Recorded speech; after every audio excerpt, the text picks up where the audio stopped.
Hi எரிவான். இன்றைக்கி வந்து ரெண்டு விஷயத்தை பற்றி பார்க்க போகிறோம். அந்த 2 விஷயம் சீக்கிரமாக சொல்லிடுறேன், உங்களுக்கு ஒரு கிளாரிட்டி கிடைக்கும். அதாவது நிறைய பேர்த்துக்கு வந்து பிளானுக்கும் ட்ரீமுக்கும் உள்ள வித்தியாசம் தெரில. அதனால தான் நம்ம வந்து நிறைய பேர் இன்னும் ஸ்டார்ட் பண்ணாமல் இருக்கோம். ஸ்டார்ட் பண்ணி கரெக்டாக போகாமல் இருக்க காரணம் ட்ரீம் இருக்கிறவங்களுக்கு பிளான் இருக்கான்றதான் இப்போ மேட்ரு. இப்போது எந்த ஸ்டூடெண்ட்டுக்கு வந்து ட்ரீம் இருக்கோ அவங்களால அச்சீவ் பண்ண முடியுமான்னு கேட்டால் அவங்களால அச்சீவ் பண்ண முடியாது. ஆனால் எந்த ஸ்டூடெண்ட்கிட்ட பிளான் இருக்கோ கண்டிப்பாக அச்சீவ் பண்ணுவாங்க. அதாவது என்ன பிளான் சொல்கிறேன்னா, இப்போ நாளைக்கு படத்துக்கு போகிறோம், இன்றைக்கி சண்டே, அப்படி கிடையாது. இன்றைக்கி நாளை எப்படி யூஸ் பண்ண போகிறோம், இன்றைக்கி நம்ம என்ன படிக்கணும், ஓவராலாக என்ன படிக்கணும், வீக்லி என்ன படிக்கணும், டெய்லி என்ன படிக்கணுன்ற பிளான் வந்து இருக்கணும். இந்த பிளான் வந்து 720 எடுக்கணுன்றது ட்ரீமு, அது வேறு. ஆனால் 720 எடுக்கிறதுக்கு டெய்லியும் நான் என்ன பண்ணணும், காலையிலேருந்து நைட்டு வரைக்கும் நான் எவ்வளோ பண்ணணும். அதாவது அந்த காலையிலேருந்து நைட்டு படிக்கிற மணி நேரம் 12 மணி நேரமாக இருக்கலாம், 14 மணி நேரமாக இருக்கலாம், 8 மணி நேரமாக இருக்கலாம், 6 மணி நேரமாக கூட இருக்கலாம். படிக்கிற நேரம் பொறுத்து இல்லை, ஆனால் அந்த பிளான் இருக்கணும், அந்த தெளிவு இருக்கணும். நாளைக்கு நான் இதை தான் பண்ண போகிறேன், கன்ஃபியூஸே ஆகாமல் ஒருத்தன் படுத்து தூங்குறான்ல, அவன் தான் கண்டிப்பாக நீட்டில் ஜெயிப்பான். ஏன்னா 720 எடுக்கணும், 600 எடுக்கணும், ஜெயிக்கவே முடியாது. அந்த 600 எடுக்கணும், 720 எடுக்கிறதுக்கான பிளான் ஒன்று இருக்கா, கண்டிப்பாக நீ ஜெயிப்ப. அதனால் நல்ல அந்த குவார்ட்டை ஞாபகம் வச்சுக்க. Student with dream cannot achieve, student with plan always achieve. அதே மாதிரி செப்பரேட் பிளான் இருக்கணும். For example biology, chemistry, physics, இந்த 3ல் வந்து ஒரு இண்டிவிஜுவலுக்கு ஒவ்வொரு வீக் சப்ஜெக்ட் இருக்கும். மெஜாரிட்டி ஃபிசிக்ஸ் வீக்காக இருக்கும் நிறைய பேத்துக்கு. அப்போ அதுக்கு எவ்வளோ டைம் ஸ்பெண்ட் பண்ணணும், கெமிஸ்ட்ரிக்கு எவ்வளோ டைம் ஸ்பெண்ட் பண்ணணும், பயாலஜிக்கு எவ்வளோ டைம் ஸ்பெண்ட் பண்ணணும். இப்போ போன வருஷம் நமக்கு எதில் மார்க் கம்மியாக வந்துச்சு, பயாலஜிலையா, அப்போ பயாலஜி நம்ம அதிகமாக படிக்கணும். ஈஸியான ஸ்கோரிங் சப்ஜெக்ட் வந்து பயாலஜி. என்ன தான் படித்தாலும் பயாலஜியில் ஈஸியாக மார்க் வாங்கிடலாம். கெமிஸ்ட்ரினா 2-3 நிமிஷம் ஒரு கொஸ்டின் டைம் எடுக்கும். அப்போ வந்து நம்ம எதை செப்பரேட்டாக படிக்கணும், நிறையா இன்டெப்த்தில் போய் படிக்கணுன்ற செப்பரேட் பிளான் இருக்கணும். அதே மாதிரி ஓவரால் பிளானும் இருக்கணும்.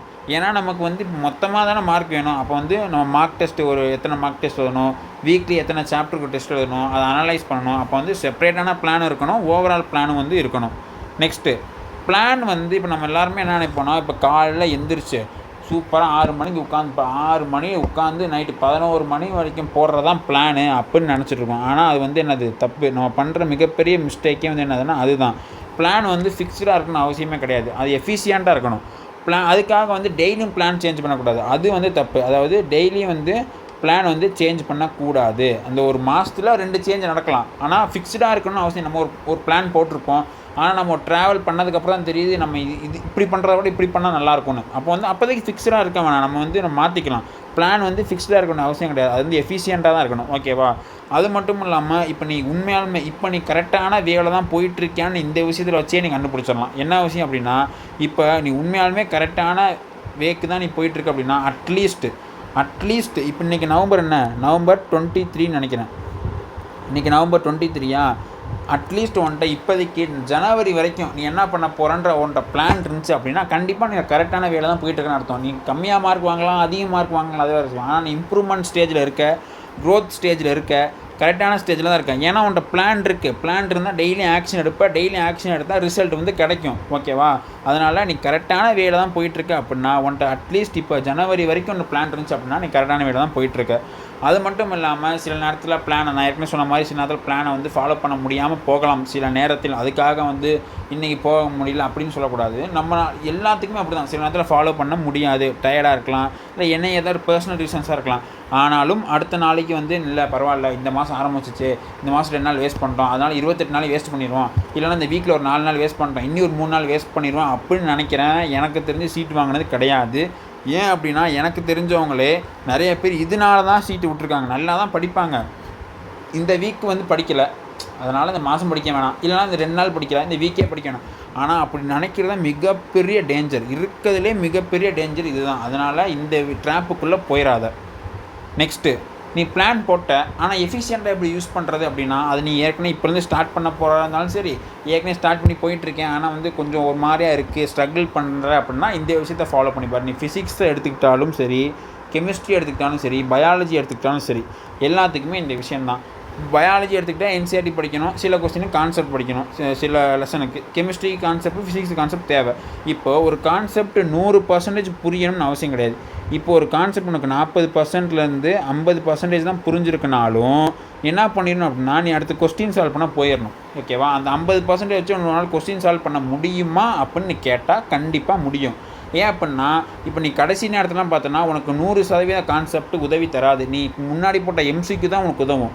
அதனால் உனக்கு 50% புரிஞ்சாலும் 10% புரிஞ்சாலும் சரி, ஓகேவா, நீ எம்சிக்யூ சால்வ் பண்ண போயிடணும். எம்சிக்யூ சால்வ் பண்ண முடிஞ்சுட்டு சில கொஸ்டின் உனக்கு தெரியாது, அதை எப்படி போடணும் அதையும் கற்றுக்கணும்.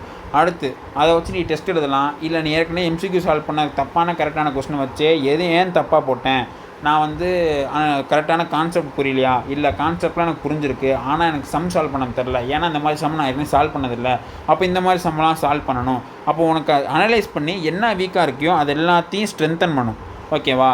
இதுதான் ஒரு சைக்கிள். ஆனால் இது ஒரு நாளோட நிப்பாட்டினா முடிஞ்சிட்ட. இதை மட்டும் நீ ரிப்பீட் பண்ணிட்டேன்னு வையேன், நீ வந்து அன்ஸ்டாப்பபிள் தான். இதுதான் உன் நீட் சைக்கிளே. உன் நீட் சைக்கிளே என்னது, கான்செப்ட் அண்டர்ஸ்டாண்ட் பண்ணணும், எம்சிக்யூ சால்வ் பண்ணணும், அனலைஸ் பண்ணி வீக்கானதை ஸ்ட்ரென்த் பண்ணணும், ரிப்பீட் பண்ணணும்.